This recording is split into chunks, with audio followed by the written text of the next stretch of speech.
I used to be a full-blown racist, thanks to my upbringing, but now that I've turned my life around and want to reconnect with my sister, she's demanding I go to therapy before I can even meet her kids. My older sister and I were raised by an extremely racist and violent single father in a very small, lily-white town after our mom died. I could name a plethora of crazy, untrue things I was taught by him, but that isn't really necessary for this story. Long story short, from a young age I inherited all of my dad's bad attributes, but my sister was always a sensitive, kind kid. Whereas I was constantly fighting and angry, she was into animals and very interested in stories, folklore, places, and people. Everyone said she got it from our mom. Though she was really my dad's pride and joy, her interest in people and things outside of our tiny world of drunken fighting, small town drama, and hatred was the beginning of her conflict with our dad. By the time my sister won a scholarship to college, she was constantly at odds with my dad. She couldn't wait to leave home. She did well in school, studied abroad, made new friends with people we grew up hating. She became different. Before college, she was the typical girl next door, popular with the guys for her looks and beloved by mostly everyone in our town for her kind demeanor. Typical small town, nice girl. Then the rumors started about her getting brainwashed in college and her name basically became a bad word.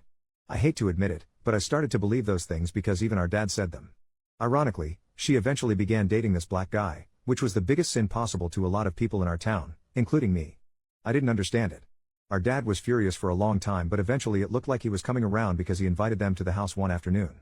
He started drinking in the driveway that morning, and by the time they arrived, he was hammered. They stepped out of the car to a barrage of slurs which instantly broke my sister into tears. Then he started throwing cold beer cans at them and I joined in. Both of them were bleeding and we dented the car up pretty good. They sped away, but until that moment, I'd never seen my sister cry like that. I was 13 then. Dad yelled that she was dead to him. I wouldn't see my sister for nearly 15 years after this.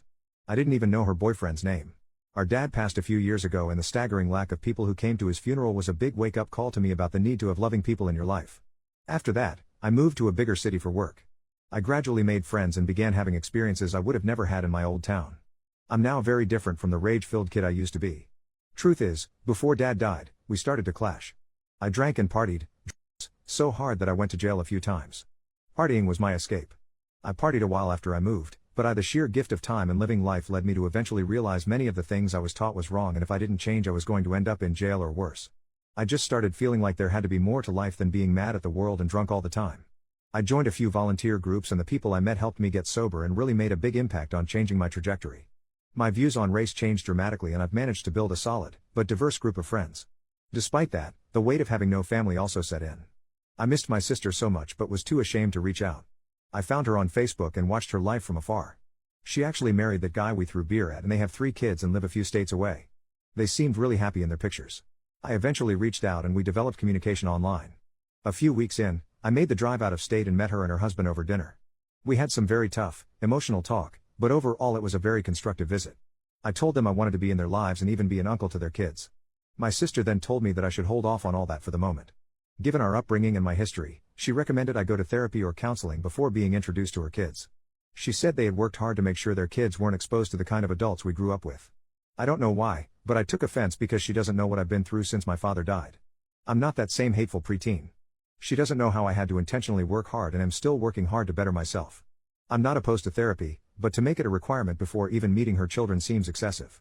I told her I would think about it, but I don't think I hid my disappointment too well. I'm pretty sure she sensed the change in our vibe because the rest of the dinner was a bit awkward. I haven't heard from her since.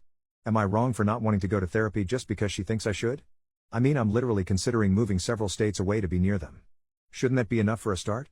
Update 5 days later, thanks to everyone who reached out and offered kind and not so kind words. The feedback really did help open my eyes. I didn't expect it to blow up like it did. Unfortunately, I went to work after posting and didn't look at it until the end of the day. By then, the post was locked and I couldn't respond. I spoke with my sister on the phone after our dinner and she said she became physically ill after our meeting, particularly after I was hesitant on therapy. Further, she doesn't trust me. I know I blew my chance. Her tone was different.